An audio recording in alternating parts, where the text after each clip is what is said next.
The Shek Report with Dave Damashek reporting. Damashek here, back from San Francisco, about 27 pounds heavier. Super Bowl 50 is in the books, so let's get right to it. Just remember, players and coaches, don't get angry at me if I call your name. Ultimately, I didn't do this to you.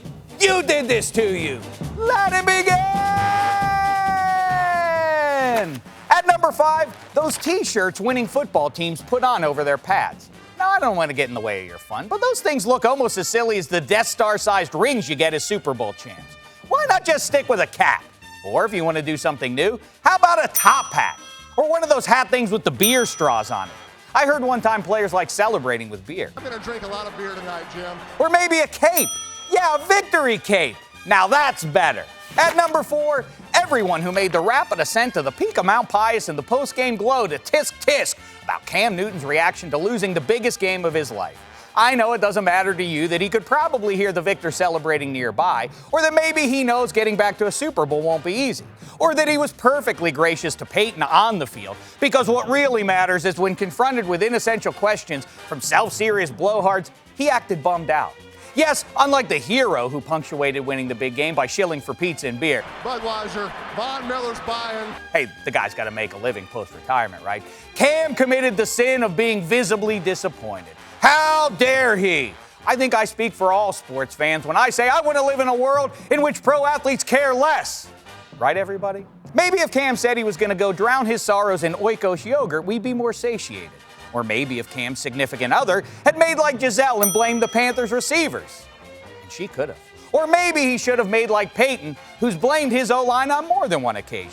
Trying to be a good teammate here.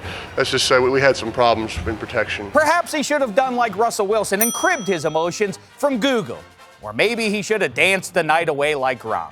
No, Cam didn't blame anybody else. He didn't swear or shout. He was just sad. Why? Because he just lost the biggest game of his life. Get off his back, everybody. At number 3, the Hall of Fame voters who once again didn't see fit to give Terrell Davis a gold jacket.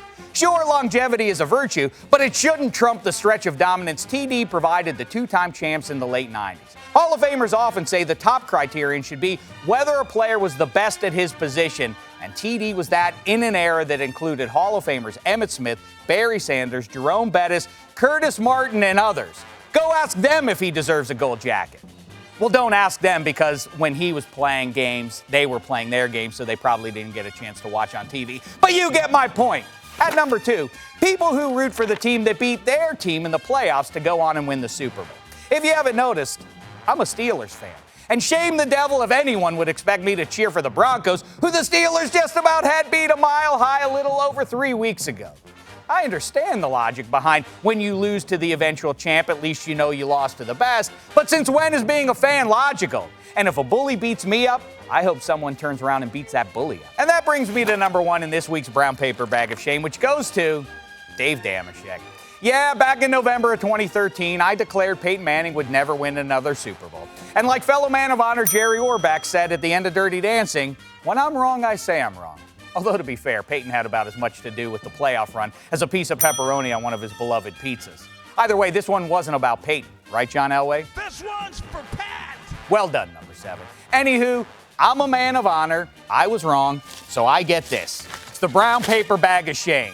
Till next season, try not to embarrass yourselves. Shit, I miss football already.